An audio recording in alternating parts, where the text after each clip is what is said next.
Ave Regina, Mater misericordiae, vita dulcedo, estes nostra salve. The Lord be with you. A reading from the Holy Gospel according to Matthew. When Jesus saw the crowds, he went up the mountain, and after he had sat down, his disciples came to him. He began to teach them, saying, "Blessed are the poor in spirit, for theirs is the kingdom of heaven. Blessed are they who mourn, for they will be comforted. Blessed are the meek, for they will inherit the land. Blessed are they who hunger and thirst for righteousness, for they will be satisfied. Blessed are the merciful, for they will be shown mercy. Blessed are the clean of heart, for they will see God. Blessed are the peacemakers, for they will be called the children of God. Blessed are they who are persecuted for the sake of righteousness, for theirs is the kingdom of heaven. Blessed are you when they insult you and persecute you and utter every kind of evil against you falsely because of me. Rejoice and be glad, for your reward will be great in heaven. Thus they persecuted the prophets who were before you." The Gospel of the Lord.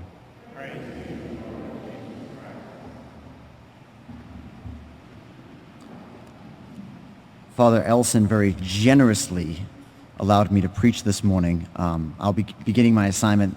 The Reverend Pastor, allowed me to preach this morning.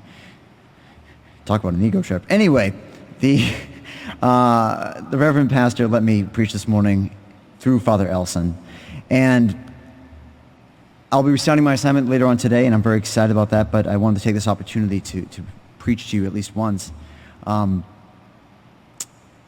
I think I always loved this gospel, and I love there's a little hymn that we sing occasionally that goes with it, which I will spare you the singing of.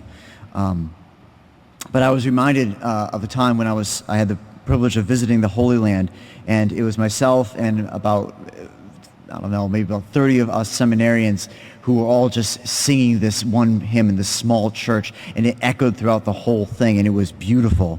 And by the time I got to this last piece, I've always loved this last line.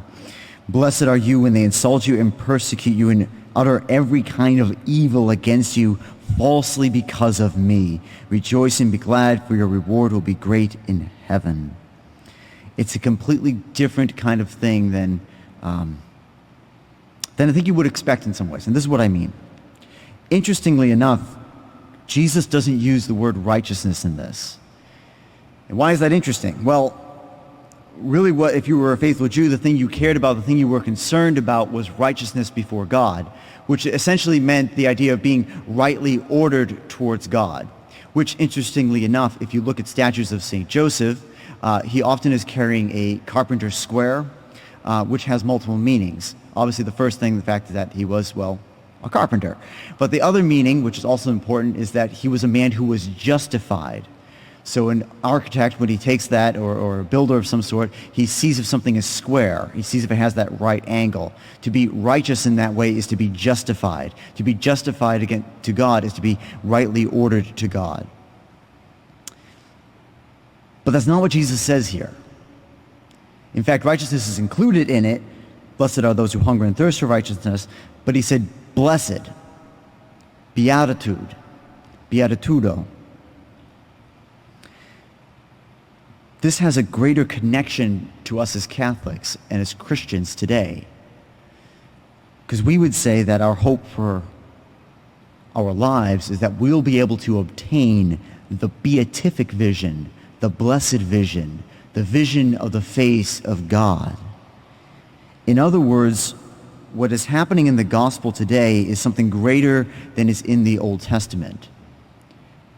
Christ is saying no longer is it just about righteousness, about conforming your life to the way of the law and the way of morality as such.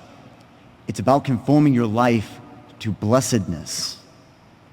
And even that, it's not even about conforming your life to blessedness. It's about the blessedness that he alone can bring us. So when he says such things as, blessed are the poor in spirit, for theirs is the kingdom of heaven, who alone can give us the kingdom of heaven but Christ himself? Blessed are those who mourn, for they will be comforted. And who does he send us but the Comforter at Pentecost?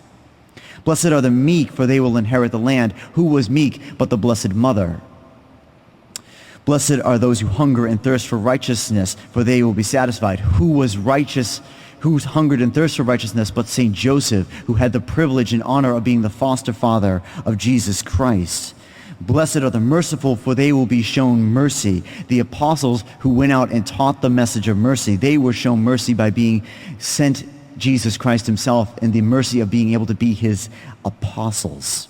Blessed are the clean of heart, for they will see God. We can think of Mary Magdalene, who converted her life back to Jesus Christ, back to God himself.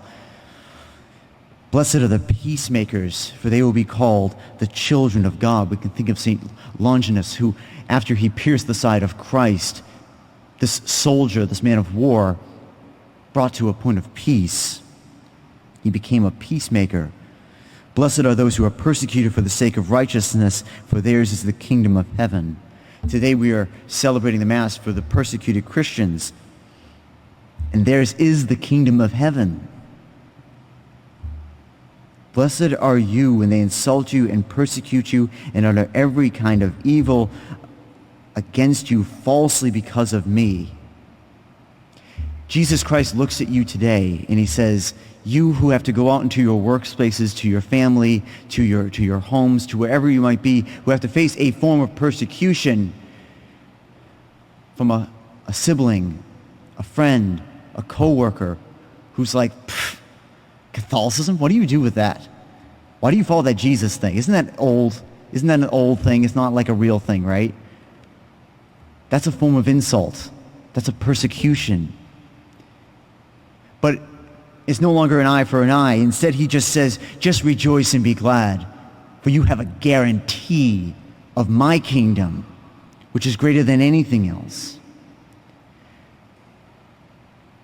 The blessedness that Christ is bringing us today is greater than anything else we could ever hope for. And there really is no cause for anything else but to be absolutely filled with joy. Rejoice and be glad, my brothers and sisters. Rejoice and be glad, for truly those who eat at this table will receive the kingdom of God. Regina Celi, Laetare, Alleluia, qui